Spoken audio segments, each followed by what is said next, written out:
Para aquellos que quieren mejorar su vida devocional, para los que necesitan ayuda espiritual, para todos los que desean un contacto diario con Dios, presentamos Radio Amanecer en Estudio, un alimento espiritual para tu alma.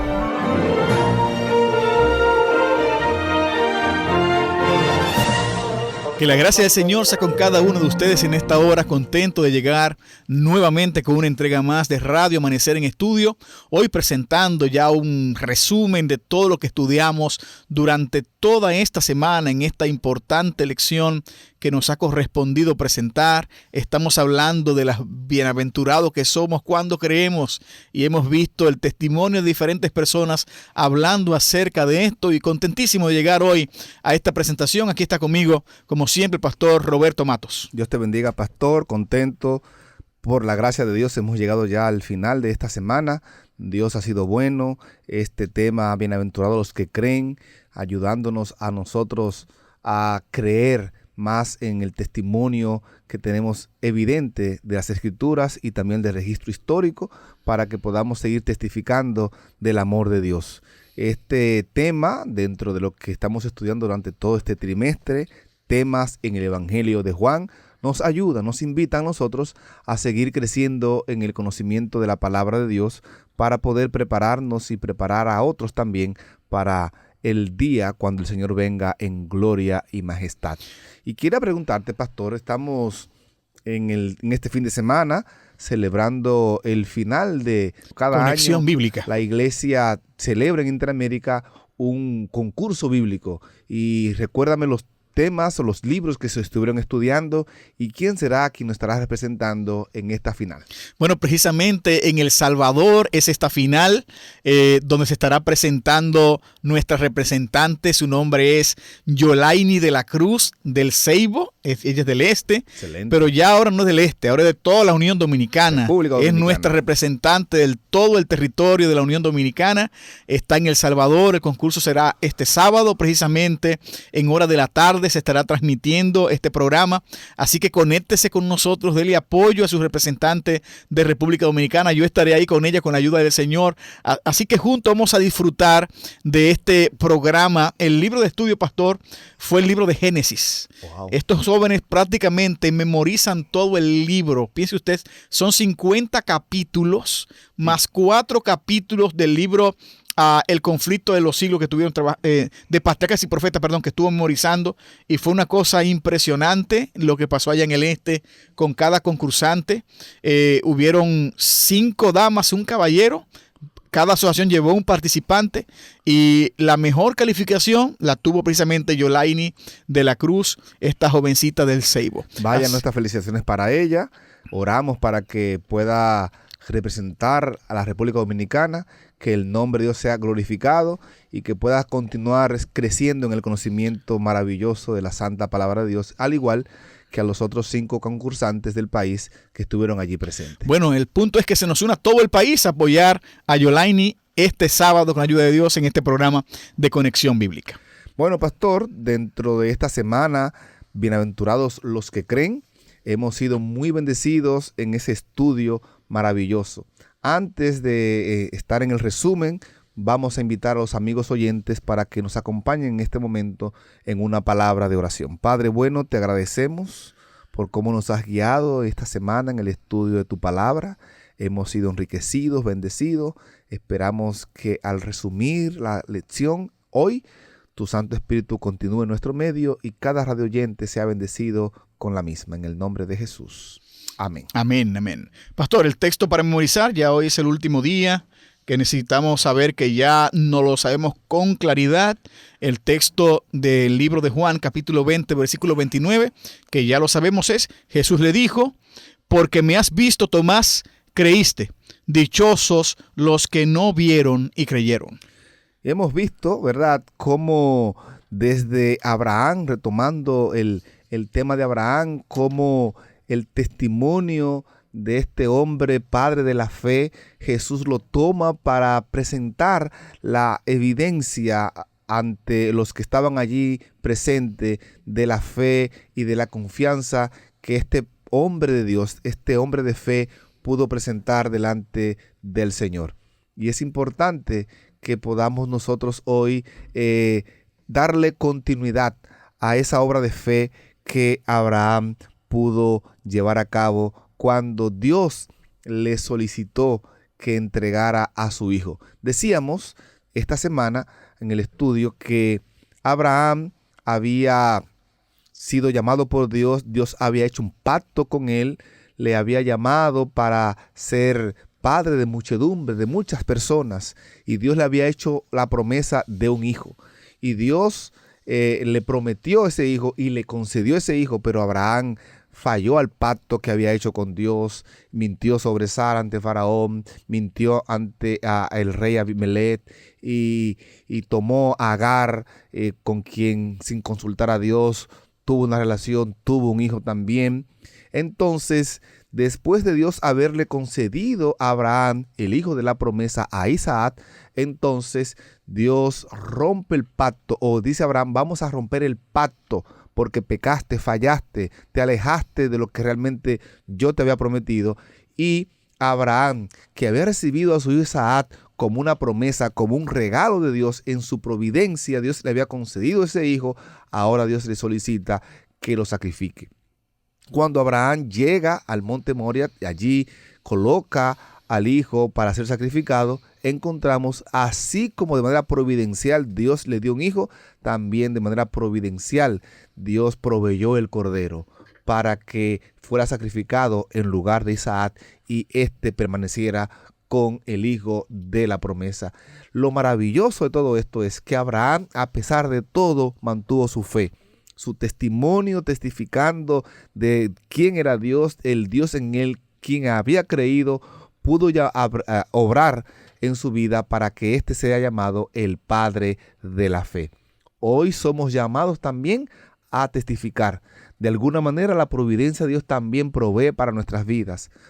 También ha provisto de alguna manera para cada uno de nosotros. Tal vez hemos fallado, hemos pecado, nos hemos alejado de Dios, hemos roto el pacto que un día hicimos con Él, pero al igual que Abraham, Él tiene provisión a través de Jesucristo. Por eso, como Abraham recibió el gozo al ver a ese cordero allí, de que iba a sustituir a su hijo, Abraham se gozó en ver el día de Jesucristo y lo vio y se gozó, al igual como lo hacemos nosotros también cuando vemos la providencia de Dios obrando en favor nuestro. Es así, pastor, el testimonio de Abraham es claro en la Biblia, un hombre que creyó en Dios con una fe práctica, una fe que acciona, una fe que hace, una fe que le hace dejar lo cómodo por lo incómodo, una fe que le hace dejar lo tangible por una promesa que no era tangible en sus manos todavía, pero decide creer, confiar, caminar, abandonar, despegarse de los dioses de sus padres, de abandonar la idolatría de Ur de los Caldeos y decidir caminar en la senda del Dios vivo, del Dios todopoderoso, de quien hace una nación portentosa y donde Dios cumple su promesa. Cristo conocía muy bien a Abraham, le conocía y claramente lo dijo, y la gente quisieron burlarse de Jesús, pero Cristo era antes de Abraham, Cristo es antes que todas las cosas, porque es Dios. Luego vimos, pastor, en ese mismo contexto del testimonio que las personas pueden dar acerca de Jesús, vimos a esta gran mujer, María.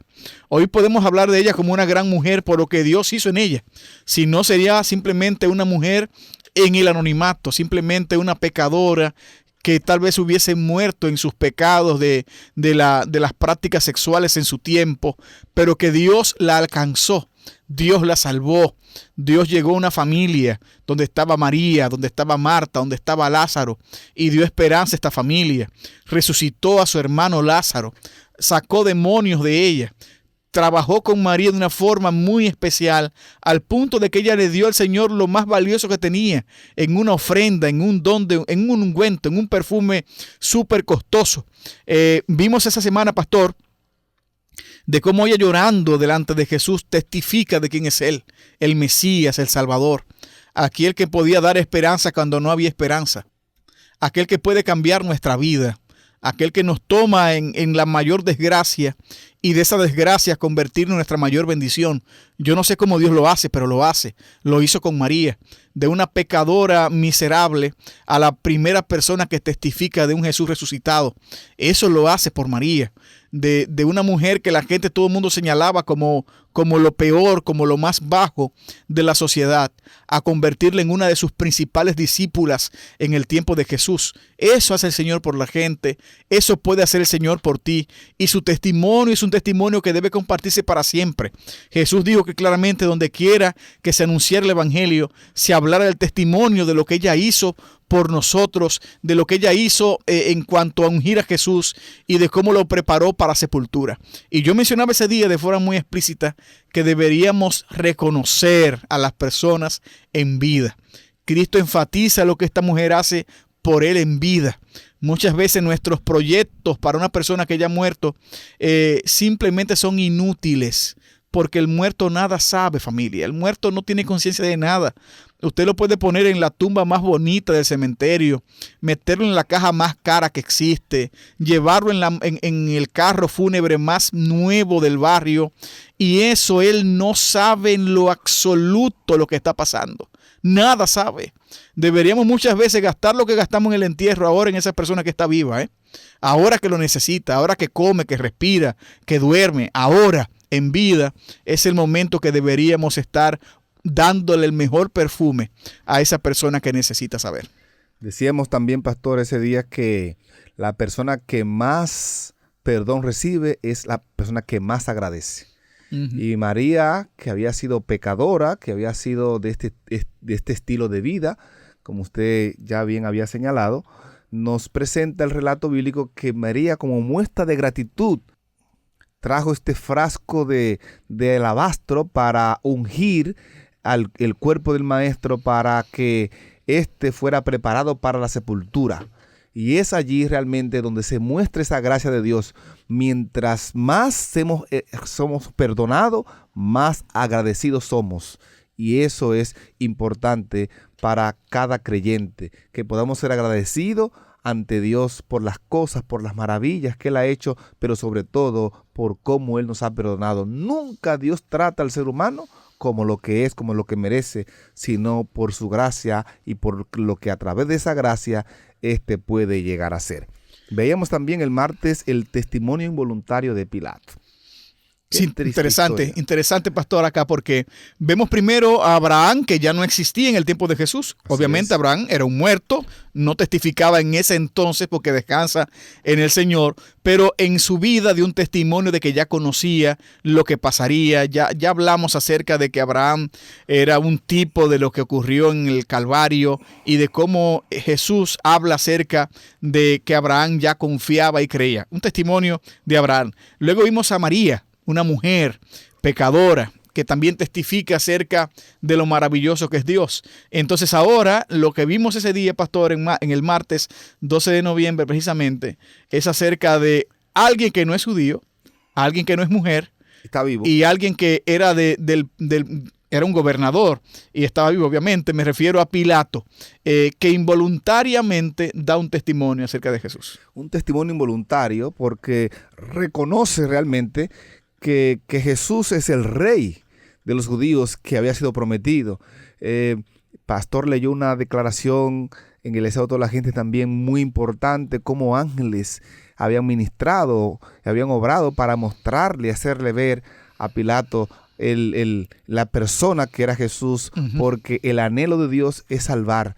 Y dentro de los que querían ser salvados por parte de Dios estaba Pilato. Le dio una revelación a su esposa, un sueño, ésta le envió una comunicación, pero aún así Pilato continuó obstinado en permanecer en su cargo y rehusó el testimonio directo que Dios había dado a su mente, a su corazón, y que también había dado a través de su esposa. Y decíamos que a pesar de eso, tiempo después, Pilato perdió la posición de gobernador y, lo más lamentable, perdió la oportunidad de aceptar a Jesús como Señor y Salvador, y su historia será triste al final, cuando todas las cosas sean declaradas y todo hombre y toda mujer, todo ser humano se presente a dar razón de sí delante de Dios. El testimonio de Pilato será triste, al igual que el de muchos. Bueno, Pilato es un cuadro claro de personas que sacrifican su conciencia por el grito de la mayoría, personas que no están dispuestos a aceptar la verdad simplemente por la opinión de otros, personas que desean mantenerse en su posición, sacrificando lo que sea. Para ellos el concepto de que el fin justifica los medios es muy claramente visible. Pilato está dispuesto a sacrificar a un inocente que él sabe que es inocente, que completamente sabe que no ha hecho nada, pero está dispuesto a matarlo simplemente para complacer las turbas, aun cuando tenía poder para disipar esas turbas, por cierto. Pero a él no le importaba a Jesús, a él no le importaba a nadie más que él mismo, y por eso toma las decisiones que toma. Quiera Dios que nosotros podamos ser más inteligentes que Pilato, que podamos entender que hay momentos, y cada día que pasa, familia, es más evidente que las mayorías están equivocadas. Cada día es más evidente que la mayoría de la gente no tiene la razón, porque cada día las grandes mayorías simplemente están abocadas al pecado, a la confusión, al desorden, a apoyar lo que no se debería apoyar, a legitimar lo que no debería ser legítimo, a legislar a favor del pecado cuando no es correcto. Así que nosotros no somos llamados necesariamente a seguir mayorías cuando éstas obviamente se oponen al plan de Dios, cuando son opuestos a la palabra de Dios, cuando son opuestas a los dictámenes de Dios. O sea, somos llamados a levantarnos en contra de esas cosas y decir lo que es verdad, aunque no le guste a la gente. Proclamar la verdad en todo tiempo y decir la verdad en el momento prudente, obviamente, también, porque toda verdad debe ser dicha, aunque no toda verdad debe decirse en todo momento. Hay que ser prudente también en las cosas que comunicamos, pero la verdad no puede ser opacada, no puede ser ocultada. No podemos lavarnos las manos. Lavarnos las manos no nos hace inocente del mal que pudimos prever o que pudimos evitar. Así que no seamos cual Pilato, y que nuestro testimonio no sea un testimonio involuntario, sino que demos un testimonio verdadero y contundente de la persona de Jesús.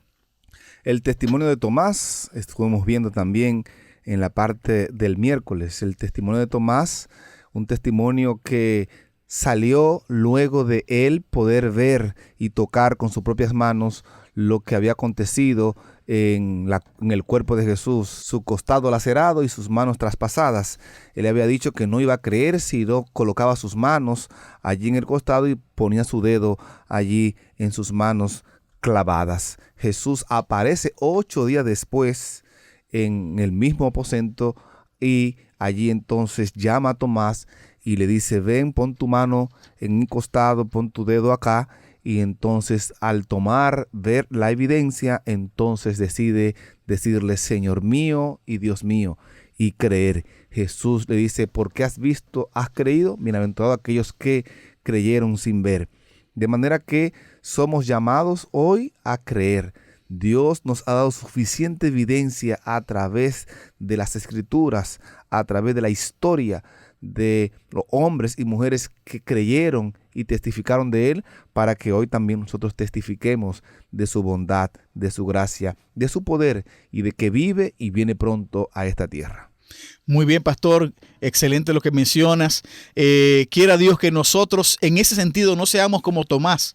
A Tomás este hecho de Juan capítulo 20 hizo que se le agregara un nuevo apellido. Ahora se llama Tomás el incrédulo. La gente inmediatamente lo identifica así, precisamente porque dudó, porque no quiso creer con las evidencias que tuvo frente a él. No quiso creer aun cuando sus compañeros y demás discípulos le dijeron que Jesús había aparecido ahí, que lo habían visto frente a ellos, que se había aparecido en ese lugar, y los que le dijo, imagino cómo le contaron con la emoción, y Tomás no quiso creer. Hay una bienaventuranza, y ahí está nuestro versículo para memorizar precisamente. Es bienaventurado aquel que sin ver cree, aquel que sin ese cúmulo de evidencias así gigantesca cree. Nosotros somos ese grupo que no estuvimos ahí en el aposento alto y vieron a Jesús resucitado. Somos de ellos, pero somos bienaventurados al creer. Tenemos algo que los discípulos no tuvieron, una bienaventuranza, una dicha de poder creer sin tener necesariamente esa evidencia en particular. Ya vimos que hay evidencias enormes que tenemos, porque tenemos acceso a la Biblia y podemos confiar en lo que la palabra de Dios enseña, y tenemos esa revelación que Dios quiso que permaneciera en el tiempo para que tengamos acceso y podamos ver las maravillas que Dios ha hecho en todos los tiempos. Pero podemos creer al leer, al confiar, tener esa fe, esa confianza de un Dios que se ha manifestado y que nos alcanza. Que no necesitemos necesariamente esas evidencias. Yo recuerdo que leía el pensamiento del Camino a Cristo en la página 158. Dios nunca nos exige que creamos sin ofrecernos suficientes evidencias en las cuales basar nuestra fe. Su existencia, su carácter, la veracidad de su palabra, todo se haya establecido por abundantes testimonios que apelan a nuestra razón. Sin embargo, Dios no ha eliminado toda posibilidad de dudar. Nuestra fe tiene que reposar sobre evidencias, no sobre demostraciones.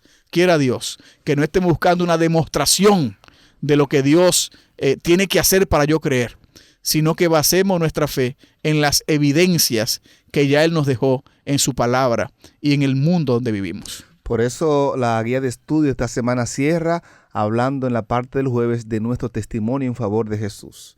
Y es el testimonio el que ahora cuenta.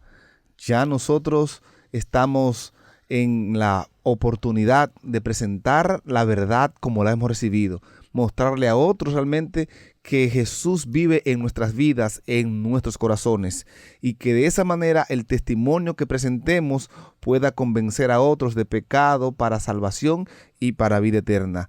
Hoy el testimonio de los antiguos está registrado en la historia bíblica.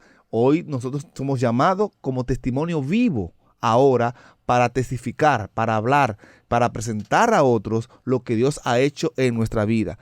Y a menos que tengamos esa relación diaria y permanente con Dios, no podremos testificar y dar un testimonio realmente certero para que otros sean convencidos de su condición y tengan la necesidad de buscar a Dios como también nosotros ya lo hemos hecho.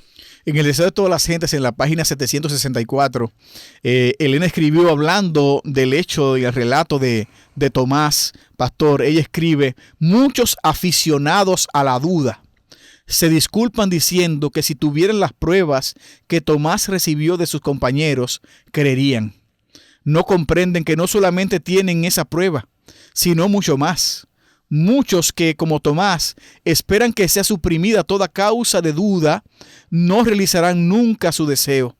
Quedan gradualmente confirmados en la incredulidad. Wow. Los que se acostumbran a amar al lado sombrío, a murmurar y quejarse, no saben lo que hacen. Están sembrando las semillas de la duda y segarán una cosecha de duda. En un tiempo en que la fe y la confianza son muy esenciales, muchos se hallarán así incapaces de esperar y creer. Y esta cita es muy fuerte para aquellos que simplemente no creen delante de las evidencias que Dios nos ha dado. Que no seamos personas que estemos buscando demostraciones, que estemos diciendo: Dios, demuéstrame que tú estás aquí haciendo tal cosa, demuéstrame que tú... Dios puede hacerlo, yo no digo que Dios no puede hacerlo, pero Dios no se complace con eso. Tomás es un cuadro claro de que Dios se complace en aquellos que creen sin ver, en aquellos que creen porque Dios dijo, en aquellos que creen por lo que Dios ya hizo, y tenemos una evidencia clara en esas cosas. Hoy tenemos un testimonio que contar, una verdad que proclamar, acciones que Dios ya hizo en nosotros, que es tiempo de que la gente pueda saber y que la gente pueda escuchar. Bienaventurados los que creen, ha sido el estudio de la lección de esta semana, la lección número 7, y el texto que hemos estado memorizando está en San Juan capítulo 20, verso 21. Jesús les dijo: porque me has visto, Tomás, creíste. Dichosos los que no vieron y creyeron. Amén, amén. Te invito en esta hora para que terminemos con una oración. Así que si ahí donde estás puedes cerrar tus ojos, por favor, hablemos con Dios. Padre, gracias por las evidencias que tenemos delante de nosotros. Gracias porque desde Génesis hasta Apocalipsis podemos ver todo un cuadro claro de tus acciones, de lo poderoso que eres, de cuánto nos amas, de cuánto has insistido, oh Señor, para salvarnos. Queremos suplicarte que ahora podamos dar testimonio de eso, dar testimonio de lo que hiciste en el pasado y dar testimonio de lo que estás haciendo ahora por nosotros. Que la gente pueda reconocer a un Dios maravilloso, a un Dios cercano, a un Dios que nos ama y a un Dios que a pesar de nuestras dudas está ahí para ayudarnos a avanzar. Dirígenos hoy y siempre, Señor. Gracias por tu palabra. En el nombre de Jesús. Amén. Amén. Amén. Para aquellos que quieren mejorar su vida devocional, para los que necesitan ayuda espiritual, para todos los que desean un contacto diario con Dios, hemos presentado Radio Amanecer en Estudio, un alimento espiritual para tu alma.